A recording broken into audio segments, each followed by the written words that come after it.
오늘 시장에 뜨거운 관심을 받았던 탑7 종목을 선택해봤습니다. 오늘 눈에 띄는 종목이 워낙 많아서 어떤 종목을 선택해야 하나 고민이 될 정도였는데요. 어떤 종목들이 있었는지 하나하나 보겠습니다. 먼저 탑7 종목으로 삼성전기를 선택해봤습니다.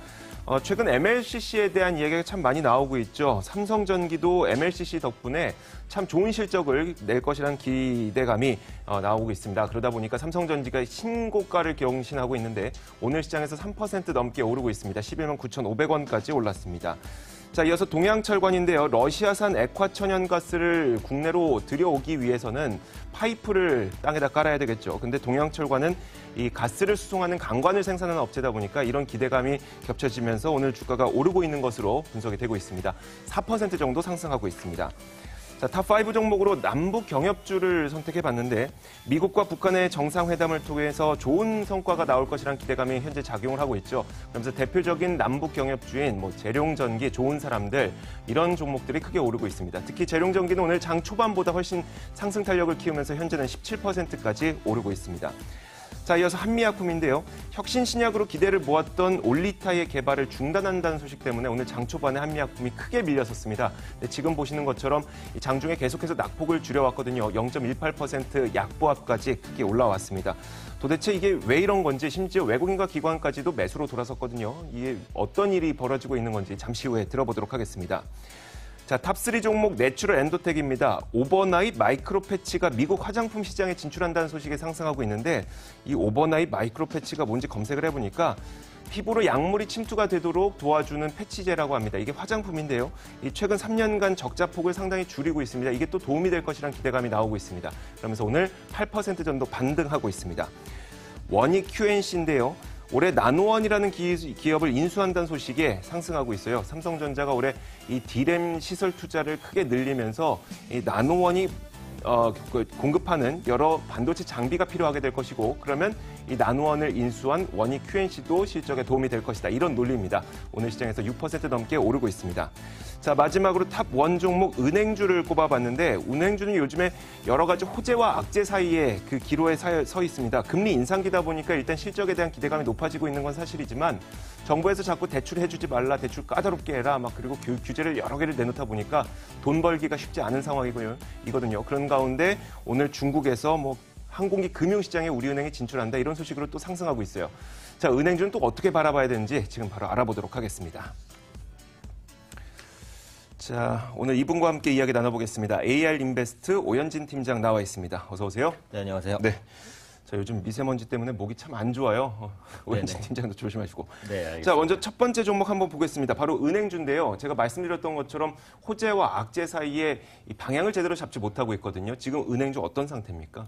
네, 사실 지금 낙폭과대에 따른 반발 매수 유입 그 정도로 생각을 해주시면 될 것 같습니다. 그러니까 은행주가 올해 들어서 계속해서 약했어요. 그러니까 그동안 있었던 그 악재 요인들, 은행주의 대출을 좀 규제하겠다, 이런 이슈라든지 아니면 은행사의 채용 비리, 이런 문제들이 불거지면서 투자 심리를 크게 깎아내렸습니다. 근데 지금 올해 고점 대비 은행주가 한 15에서 20% 정도 조정을 받았거든요. 네. 그러면서 오히려 지금 낙폭 과대에 따른 가격 매력이 생긴 구간이다라고 보시면 되겠습니다. 그리고 어쨌든 1분기 실적 시즌이잖아요. 근데 지금 은행주의 실적 컨센서스를 보면 괜찮단 말이죠. 그러니까 상위 한 5개 정도 은행사, KB금융, 우리금융, 하나금융지주, 기업은행 이런 은행사 5개의 평균 합산 순이익이 한 3조 2천억 정도 형성될 것으로 보여지고 있습니다. 그래서 생각보다는 괜찮은 실적이 나올 것으로 보이는 만큼 실적이 주가의 하단을 좀 받쳐줄 수 있다 이렇게 판단을 하고 있고요. 지금 예대금리 차가 한 2.3% 정도까지 벌어졌습니다. 이게 2014년 말 이후 최대치까지 벌어진 겁니다. 예금과 대출의 그 폭이 늘어난다는 것은 이제 은행의 이자 수익이 늘어난다는 거거든요. 그리고 네. 앞으로도 폭이 더 늘면 더 늘었지 줄진 않을 것 같아요. 그렇다는 것은 은행주의 업황 자체가 괜찮다는 겁니다. 그래서 이런 부분들을 전반적으로 감안을 했을 때는 그동안의 악재를 소화한 은행주가 아마 바닥을 찍고 좀 반등하지 않을까 생각하고 있습니다. 네, 알겠습니다. 자, 그러면은 우리 코스피 시장에 상장되어 있는 은행은 총 4가지가 있죠. 네네. 기업은행, 우리은행. 그럼 그 은행주 가운데 어떤 은행주를 좀 가장 좋게 보고 계세요? 사실 은행주는 이제 업황에 대한 영향이 가장 중요하기 네네. 때문에 뭐 어떤 종목이든 저는 관계는 없다라고 생각하고 있어요. 하지만 그 중에서도 굳이 한 종목을 꼽아보자면 하나금융지주를 좀 토픽으로서 말씀을 하나금융지주. 드리고 싶습니다. 네. 최근에 그 순이자 마진 개선이라든지 아니면은 중소기업 대출 성장이 가시적으로 나타나고 있고 또 베트남의 그 간편 결제에도 진출한다고 하거든요. 그래서 네네. 이런 부분들을 생각해 본다면 다른 은행 업종 대비해서 뭐 조금이라도 상대적인 강세를 낼 수 있지 않을까라는 생각을 가지고 있습니다. 네, 알겠습니다. 자, 저희가 뭐 이야기를 들어봤던 것처럼 뉘앙스는 일단 좋습니다. 은행주에 대한 전망을 그럼 좋게 보시는 건가요? 네, 그렇죠. 지금은 좋아요라고 말씀드릴 수 있을 것 같습니다. 좋아요 의견을 주셨습니다. 알겠습니다. 자, 은행주 봤고요. 원익 QNC 한번 보도록 하겠습니다. 오늘 나노원이라는 기업을 인수한다는 소식이 호재로 작용하고 있는데 이 나노원이 어떤 기업이라 그랬죠? 네, 이게 이제 나노윈입니다. 이게 발음이 약간 헷갈리는데 네. 그 제가 찾아보니까 나노윈이 맞는 것 같고요. 나노윈이에요? 네, 그래서 이 나노윈 인수로 인한 외형 성장 기대감이 높습니다. 그래서 나노윈은 디스플레이 장비용 세정 코팅 업체입니다. 근데 지금 원익 QNC가 이 세정 코팅 사업을 이제 영위를 하고 있어요. 그렇다 보니까 이 나노윈 인수로 인해서 시너지가 충분히 날 수 있다. 이렇게 이제 보시면 될 것 같고요. 특히 반도체 세정 사업이라는 것 자체가 당연히 반도체 업황에 대한 영향을 이제 받는 그런 업종이라고 보시면 돼요. 네. 그러니까 반도체 업종이 좋으면 반도체 세정 장비 업체도 당연히 좋겠죠. 근데 지금 반도체는 제가 볼 때는 분명히 슈퍼 사이클입니다. 장기 호황이라는 거죠. 그래서 지금 반도체 업황이 꺾인다는 신호가 없고 제가 이 자리에서 뭐 반도체 업황을 나쁘게 말한 적이 한 몇 개월 내는 없는 것 같습니다. 그래서 아직까지는 제 컨센서스가 변하지 않았기 때문에 반도체 관련주는 전부 다 긍정적으로 좀 보고 있고요. 올해 영업이익이 한 400억 정도, 그래서 전년 동기 비 30% 정도 개선될 것으로 예상이 되고 있고, 그럼에도 PER 밸류가 한 12배, 13배, 뭐 저렴합니다. 그래서 그런 네네. 관점에서 추가 반등 시도할 가능성이 높다 판단하고 있습니다. 원익 QNC 알겠습니다. 자, 지금 꽤 많이 반등했는데요. 그러면 앞으로 더 반등할 것인가? 그러면 좋아요 의견을 주실 것 같고요. 그건 잘 모르겠다 그러면 글쎄요 혹은 나빠요를 주실 것 같은데 네네. 의견은 뭘 주시겠어요? 의견은 일단 업황이 좋기 때문에 좋아요를 좋아요, 드리는데 네. 이게 하나 관건이 이제 그 전고점까지 올라왔어요. 그래서 기술적 부담이 약간 있거든요. 그래서 네. 16,500원 정도를 소화하는지를 확인을 하셔야 될 것 같아요. 그래서 이 종목을 만약에 뭐 매수 관점을 보신다라고 하신다면 이 16,500원을 넘어섰을 때 그 저항대 돌파를 보고 진입하시는 게 낫고 지금은 뭐 제가 좋아요를 이겼다고 해도 기술적 고점을 돌파한지를 확인하실 필요는 있다. 이렇게 말씀드리겠습니다. 네, 알겠습니다. 이왕이면 기술적으로 조정이 나올 때 그때 사라 이런 네. 얘기겠네요. 그러니까 돌파를 할 때 사는 게 낫다는 돌파할 거죠. 때. 네. 알겠습니다. 알겠습니다. 제가 잘못 들었네요. 자, 이어서 저희가 내추럴 엔도텍도 한번 볼 텐데요. 그 마이크로 패치, 오버나잇 마이크로 패치라는 화장품이 미국 시장에 진출한다는 소식이 있어요. 이건 뭔가요? 네, 그래서 이게 그 말 그대로 패치인데요. 네네. 되게 작은 이제 스티커 같은 겁니다. 그래서 눈이라든지 입가에 붙이고 뭐 자도 되고 네네. 굉장히 이제 편하게 쓸 수 있다라는 건데 국내 여러 병원에서 이 효능이 증명이 됐어요. 그래서 실제로 수분을 많이 공급해주고 눈가라든지 입가의 주름을 개선시켜준다고 합니다. 네네. 그래서 일단 효능이 검증이 됐고 그만큼 이슈가 되고 있기 때문에 미국 시장에 진출해서도 분명히 성과는 낼 것 같아요. 그래서 그런 기대감이 오늘 주가에 좀 반영이 됐다 이렇게 판단하시면 되겠고요. 다만 제 개인적인 생각으로는 오늘 주가 반등에 이 미국 진출 기대감은 대부분 반영된 게 아니냐 이런 생각은 가지고 있습니다. 네네. 어차피 노출된 이슈고 그다음에 이제 초기 성과가 뭐 잘 팔린다 이런 이슈가 추가로 나온다면은 그때 가서는 반등을 더 시도하겠죠. 하지만 네네. 오늘은 이제 기사로서 그냥 기대감에 의한 반등이었고 오늘도 윗꼬리를 다는 걸 보시면 아시겠지만 이 종목이 지금 매물대가 많아요. 워낙에 네. 하락 추세였다가 반등이니까. 그래서 그런 관점에서 요걸 보고 지금 진입하시기는 당연히 좀 무리가 있다고 보고요.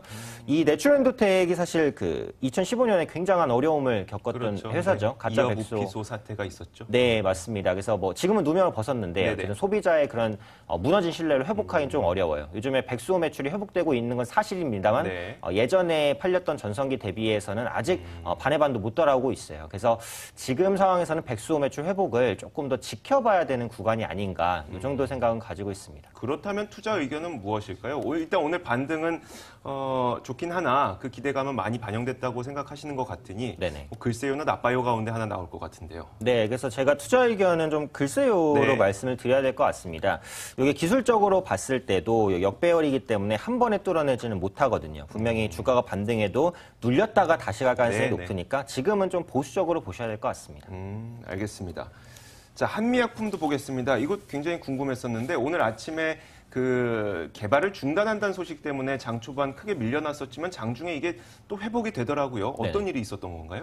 그래서 아까 이제 잠시 말씀을 해주신 대로 네. 그 신약 올리타의 개발이 중단이 됐다는 건데 네. 이게 이제 10년간 개발했던 거거든요. 그리고 네. 임상도 이제 3상에 대한 기대감까지 있었던 네, 약품이니까 당연히 실망감이 좀 반영이 되면서 주가가 네. 빠졌습니다. 근데 지금 한미약품 측에서는 이게 출시가 되기도 어렵고 네. 임상 환자를 찾기도 어렵고 출시가 돼도 지금 경쟁 제품이 세계 곳곳에 이제 포진이 돼 있기 때문에 네. 경쟁력이 없다라는 거예요. 그래서 저는 좋은 판단이라고 봅니다. 어차피 안 될 거 내서 뭐 하겠습니까? 그렇죠. 결국 네, 과감하게 정리하는 것도 방법이고 또 한미약품이 이것에만 매달려 있었던 기업이냐? 그렇지 않아요. 지금 개발하고 있는 신약 굉장히 많거든요. 네, 네. 한 20개 이상이고 또 당뇨 치료제 이상이라든지 항암 신약, 오락솔, 3상도 임박한 상황입니다. 그래서 앞으로 나올 이슈들이 많기 때문에 요거 하나 버린다고 해서 펀더멘털에 그렇게 큰 문제는 아니다라고 봅니다. 다만 저는 지금 제약주는 조금 위험하다라고 보고 있어요. 네. 최근에 보시면 제약주가 워낙에 많이 상승하면서 밸류에이션 부담이 큽니다. 한미약품도 지금 PER이 100배입니다. 물론 제약주는 그 PER 관계 없을 수도 있어요. 워낙에 그렇죠. 성장감이 강하니까. 네. 하지만 이런 부분들을 100% 무시할 수는 없기 때문에 제약주는 전체적으로 주가에 있어서도 조금 주의가 필요하지 않나라는 생각은 가지고 있습니다. 네. 근데 그 밸류에이션에 대한 부담감이 있다. 그러니까 주가가 꽤 많이 올라왔다는 이야기인데 사실 한미약품을 보면요. 삼성바이오로직스 올라간 거나 셀트리온 올라간 거에 비해서는 좀 많이 조정도 받기도 했었거든요. 한미약품은 그러면 앞으로의 주가 전망은 좋아요를 주실 수 있을까요? 어떻습니까? 그래서 이게 조금 어려울 것 같아요. 그래서 셀트리온이나 삼성바이오로직스가 사실 주가 상승폭이 훨씬 컸죠. 네네. 하지만 밸류에이션 부담은 이 종목보다는 더 적습니다. 그렇죠. 그런 네. 관점에서는 한미약품이 반등을 해도 제한적인 반등일 가능성이 높다라고 보고 있습니다. 그래서 지금 상황에서는 제가 볼 때는 현재 주가에서의 공방을 계속해서 펼칠 가능성이 높다라고 보고요. 그래서 투자 의견도 좀 글쎄요로 말씀드려야 될 것 같습니다. 알겠습니다. 한미약품 글쎄요 의견을 받았습니다. 자, 이제 내일장 토픽. 다음 주 월요일에 어떤 종목들이 가장 나을 것인가? 오늘 얘기했던 종목들 가운데 한번 골라보죠. 여기 있습니다. 어떤 거 고르시겠어요? 네, 그래서 제가 좋아요를 드렸던 은행주를 은행주. 말씀을 드리겠습니다. 지금 네. 가격 매력이 있기 때문에 네네. 가장 편안하게 아마 들어가실 수 있지 않나 싶습니다. 네, 알겠습니다. 다음 주 월요일장 토픽으로 은행주 그리고 다시 한번 회상시켜드리면 하나금융지주를 또 토픽으로 꼽아주셨으니까요. 알겠습니다. 자, 이렇게 저희가 오늘 시장의 탑7 종목을 살펴봤습니다. 이제 오늘 장 마감 얼마 남지 않았죠? 동시호가와 마감 종가 분위기 확인하고 돌아오도록 하겠습니다.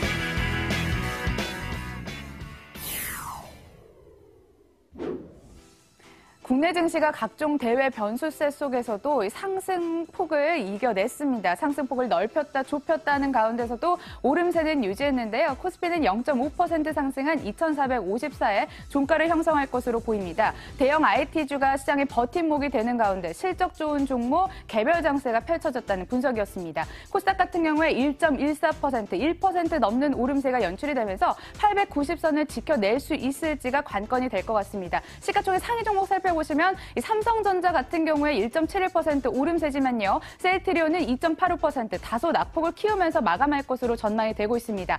호가 분위기였습니다.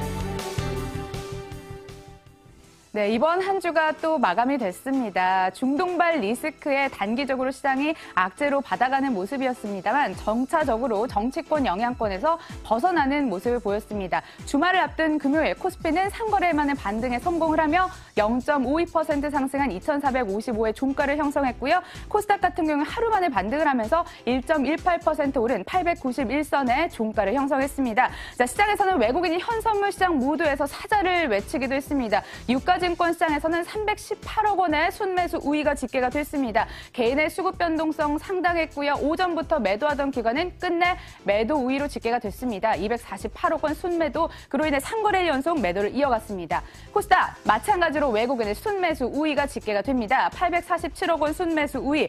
요즘 일관성 없는 흐름을 보여주고 있습니다만 담았습니다. 기관 마찬가지로 동반 매수를 하면서 308억 원 순매수 우위로 집계가 됐습니다. 개인만이 팔자를 외쳤습니다. 자, 시장에 영향을 줬던 코스피 업종 가운데 은행 섹터 살펴보도록 하겠습니다. 업종 지수도 2.14% 큰 폭으로 뛰어오면서 마감을 했는데요. 개별 종목 가운데 우리은행이 4.48% 강하게 뛰어오르면서 업종 전반도 견인을 했습니다. 기업은행과 함께 항공기 금융시장에 진출했다는 분석도 제시가 됐습니다. 광주은행 그 뒤를 따라 1% 가까운 상승세를 보여줬습니다. 하지만 코스피 업종 가운데 통신업종은 낙폭을 확대했습니다. 업종지수 살펴보시면 2.58% 내림세가 포착이 됩니다. 종목 내에서는 LG유플러스가 4.42% 하방 압력을 크게 받았고요. KT, SK텔레콤도 각각 2% 내림세를 포착을 시켰습니다. 자, 이렇게 해서 마감 시황 전해드렸습니다.